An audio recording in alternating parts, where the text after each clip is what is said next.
Dalam nama Bapa dan Putra dan Roh Kudus. Amin. Allah yang berbelas kasih, sabdamu adalah terang dan pelita hidup kami. Bimbinglah kami dengan Roh Kudus-Mu untuk mendengarkan dan merenungkan sabdamu. Dengan daya Roh Kudus-Mu itu, bukalah telinga dan hati kami untuk mendengarkan sabdamu. Terangilah budi dan hati kami untuk memahami sabdamu itu. Jernihkanlah hasrat jiwa kami untuk meresapkan sabdamu.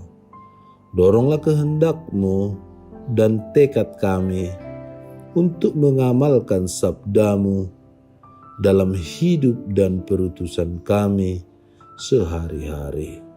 Amin.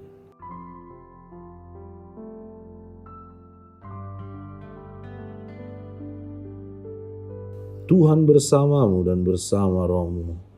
Inilah Injil suci menurut Lukas, dimuliakanlah Tuhan. Untuk mereka yang mendengarkan Dia di situ, Yesus melanjutkan perkataannya dengan suatu perumpamaan. Sebab ia sudah dekat Yerusalem dan mereka menyangka bahwa kerajaan Allah akan segera kelihatan. Maka ia berkata, ada seorang bangsawan berangkat ke sebuah negeri yang jauh untuk dinobatkan menjadi raja di situ dan setelah itu baru kembali. Ia memanggil 10 orang hambanya dan memberikan 10 mina kepada mereka. Katanya, pakailah ini untuk berdagang sampai aku datang kembali. Akan tetapi orang-orang sebangsanya membenci dia, lalu mengirimkan utusan menyusul dia untuk mengatakan, kami tidak mau orang ini menjadi raja atas kami. Dan terjadilah ketika ia kembali setelah ia dinobatkan menjadi raja, ia menyuruh memanggil hamba-hambanya yang telah diberinya uang itu untuk mengetahui berapa hasil dagang mereka masing-masing. Orang yang pertama datang dan berkata, Tuan, mina Tuan yang satu itu telah menghasilkan 10 mina. Katanya kepada orang itu, baik sekali perbuatanmu itu, hai hamba yang baik, engkau telah setia dalam perkara kecil, karena itu terimalah kekuasaan atas 10 kota. Datanglah yang kedua dan berkata, Tuan, mina Tuan telah menghasilkan 5 mina. Katanya kepada orang itu, dan engkau kuasailah 5 kota. Dan hamba yang ketiga datang dan berkata, Tuan, inilah mina Tuan, aku telah menyimpannya dalam sapu tangan. Sebab aku takut akan Tuhan, karena Tuhan adalah manusia yang keras. Tuhan mengambil apa yang tidak pernah Tuhan taruh, dan Tuhan menuai apa yang tidak Tuhan tabur.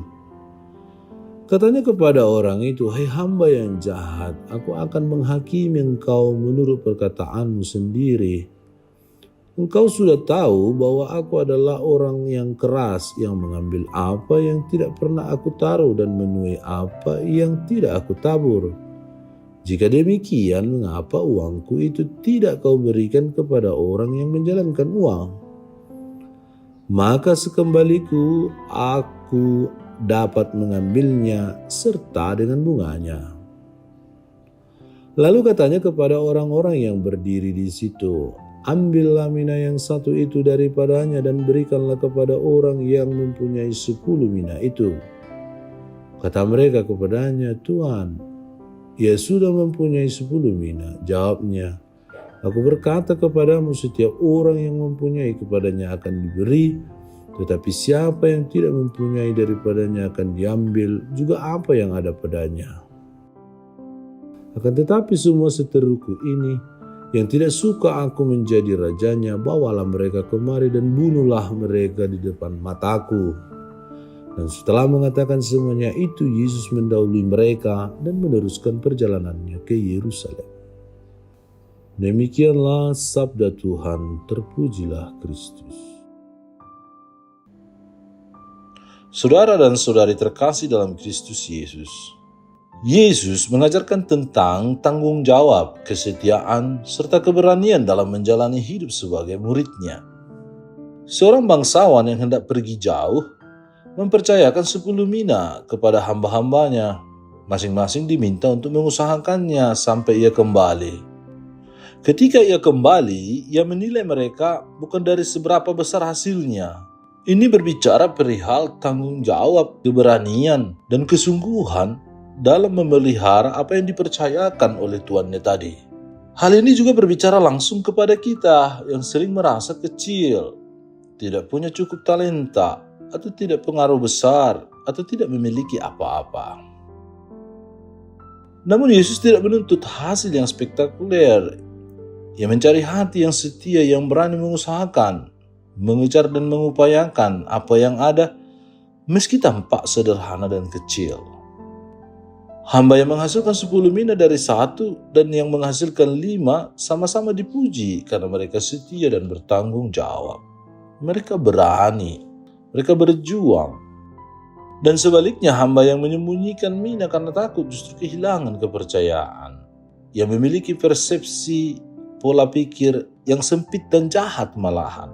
Yang mengandaikan bahwa tuannya adalah orang yang jahat. Ia tidak gagal karena hasilnya kecil, tetapi karena tidak berani melangkah.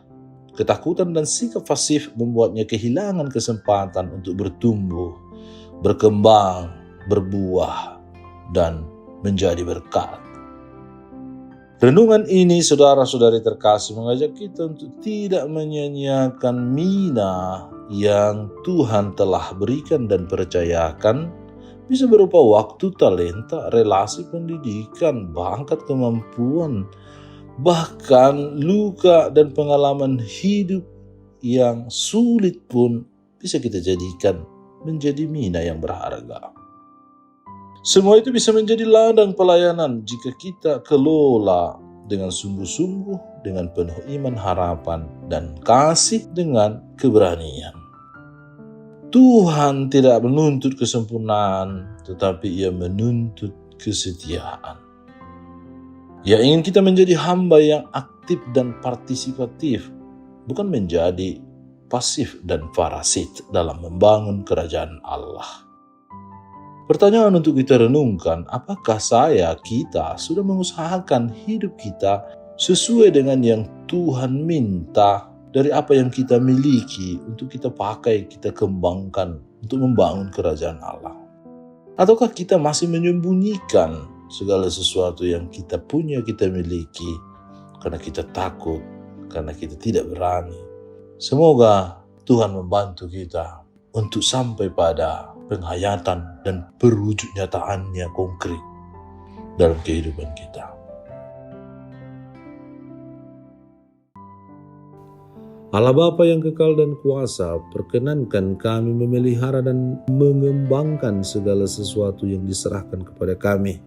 Semoga kami dapat ikut serta melaraskan ciptaan-Mu menjadi mada pujian bagi nama-Mu yang kudus dan setia. Dengan pengantaran Kristus Tuhan dan Penyelamat kami. Amin. Tuhan bersamamu dan bersama rohmu. Semoga saudara sekalian dilindungi, dibimbing, dan diberkati oleh Allah yang Maha Kuasa, Bapa dan Putra dan Roh Kudus. Amin.